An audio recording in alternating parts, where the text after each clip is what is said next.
Hello, welcome to Do It Yourself channel. Today I will show you how to set up a shortcut to our talkback function by holding two buttons, volume up and down, in our Samsung Galaxy Z Fold5.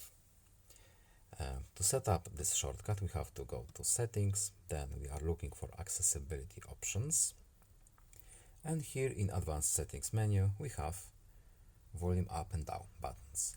Right now we have accessibility option under this shortcut. Let's turn it off and let's enable talkback. Yes, we have to allow this option. Yes, turn this function off. Yes, please.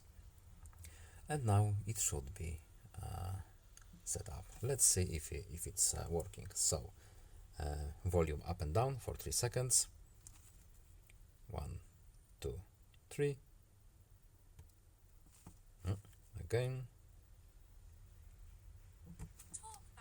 Yes, our talkback is enabled. So I hope this video was helpful to you. Please leave a like and subscribe. Have a nice day and see you in the next video. Goodbye.